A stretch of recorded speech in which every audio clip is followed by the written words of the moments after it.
हमारे गृह मंत्री हैं और इनका मतलब क्या है ये कहने का?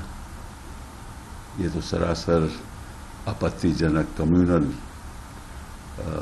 बयान है और इनको शायद ये नहीं मालूम, और मालूम होना चाहिए कि जिनको ये घुसपैठिए कहते हैं वो इस देश के नागरिक भी हैं और उनको वोट का हक दिया गया है। वो इलेक्टरल रोल में उनका नाम है, वो इस देश के नागरिक हैं।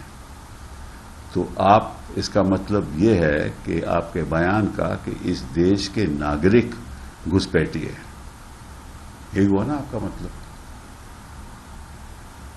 तो आप होम मिनिस्टर हो इस देश के, आपने संविधान की ओथ ले रखी है कि किसी के साथ आप भेदभाव की बात नहीं करेंगे,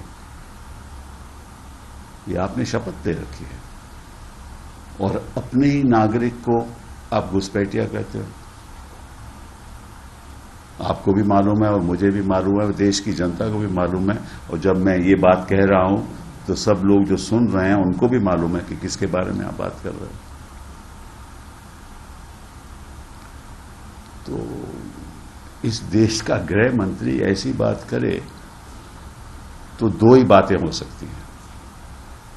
पहली बात कि उनको लगता है कि हार सामने है, 4 जून में नतीजे जब आएंगे तो हार होगी, और किसी न किसी तरीके से इस हर इलेक्शन को जहां भी प्रदेशों में हो रही है, जो बाकी चरण बचे हुए हैं, तो उसको कम्युनलाइज किया जाए, क्योंकि यह बयान तो केवल बिहार में नहीं, ये सब जगह जाएगा।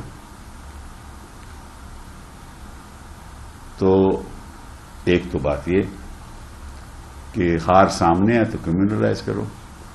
दूसरा ये हो सकता है कि आपके मन में इतना विष है, इतना जहर है अपने ही नागरिकों के लिए कि बर्दाश्त नहीं कर पाते आप कि वो नागरिक आपको शायद वोट ना दें, या आपकी शंका होगी कि वोट नहीं देंगे आपको।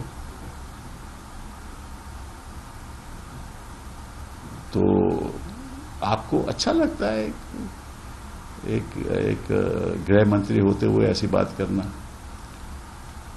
और दूसरी बात इलेक्शन कमीशन ऑफ इंडिया की, चाहे आपको कोई याचिका डाले या नहीं डाले, आपको खुद ब खुद नोटिस देना चाहिए कि गृह मंत्री जी, आप अपने लोगों को, अपने नागरिकों को जिनका हक है वोट करने का, उनको घुसपैठियों क्यों कह रहे हो आप?